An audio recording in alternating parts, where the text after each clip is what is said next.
MR constructions వాళ్ళు గుంటూరుకు 3 వైపులా 3 మంచి అపార్ట్మెంట్స్ నిర్మిస్తున్నారు. పక్కా వాస్తు, మంచి మెటీరియల్ వాడతారు. మేనేజ్మెంట్ బ్రహ్మాండంగా ఉంటుంది. 24 hours water supply, more over time కి డెలివరీ. ఎంఆర్ కన్స్ట్రక్షన్స్ మీ ఇంటిని అందంగా నిర్మిస్తాం. నా పూర్వజన్మ సుకృతం ఈరోజు ఈ పని చేయగలిగాను. అయితే దిశ కొంతమంది కొన్ని విధాలుగా ఆలోచిస్తూ ఉంటాం. ఇప్పుడే మిత్రులు పవన్ కళ్యాణ్ గారు చెప్పినట్టు కొంతమంది నాయకుల్లో ఒక తపన ఉంటుంది. ఎన్టీ రామారావు గారు 82లో పార్టీ పెట్టారు. పార్టీ పెట్టినప్పుడు దిశ ఆయన ఈ మహనీయుల యొక్క స్ఫూర్తిని తీసుకొని ఎప్పుడు కూడా పేద పక్షాల ప్రతినిధిగా ఉండాలి, సామాజిక న్యాయం చేయాలి అని అనునిత్యం పరితపించిన వ్యక్తి ఎన్టీ రామారావు గారు అని చెప్పి నేను మీకు తెలియజేస్తాను.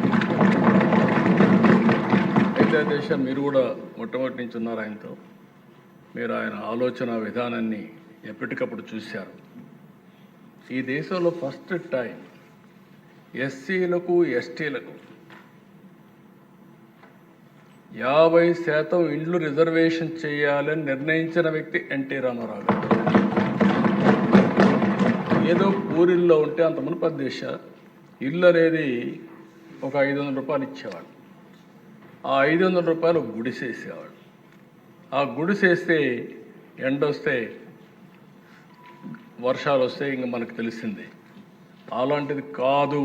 ఈ పేదవాళ్ళు ఉండవలసిన స్థలం పర్మనెంట్ హౌస్ అని దేశంలో మొట్టమొదటిసారిగా శాశ్వత గృహ నిర్మాణాలు నిర్మించిన వ్యక్తి ఎన్టీ రామారావు. ఇంకో పక్కన దిశ ఆయన ఆలోచించిన విధానం మనం ఆ రోజు చూస్తే పేద పిల్లలు చదువుకోవడానికి చాలా అవస్థపడుతున్నారు, అందులో ఎస్సీ ఎస్టీ పిల్లలు ఇంకా ఎక్కువ అవస్థపడుతున్నారని ఫస్ట్ టైం ఈ దేశంలో సోషల్ వెల్ఫేర్ రెసిడెన్షియల్ స్కూల్స్ పెట్టిన ఏకైక వ్యక్తిని నమ్ముతారని.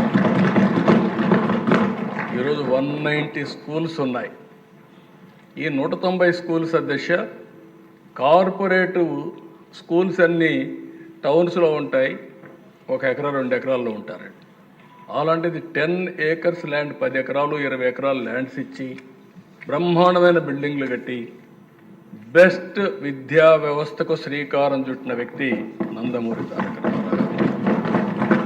అక్కడి నుంచి దిశ అనేక కార్యక్రమాలు చేసుకుంటూ వచ్చాం. నేను ముఖ్యమంత్రి అయిన తర్వాత దిశ ఒకసారి చూస్తే ఎస్సీల పట్ల వివక్షత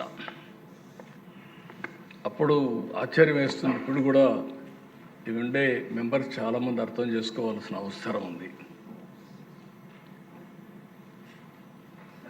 తెలంగాణలో అయితే బాంచేల్ని కాళ్ళు మొక్కతాం. ఇది ఎంత ఆశ్చర్యం వేస్తుందంటే వాళ్ళకి అది తప్ప ఇంకొకటి తెలిసేది కాదు. దాన్ని మార్చడానికి నాకు చాలా సమయం పట్టింది. ఆ రోజుట్లో మీరు చూస్తే దశ ఒక చట్టం తీసుకొచ్చాం.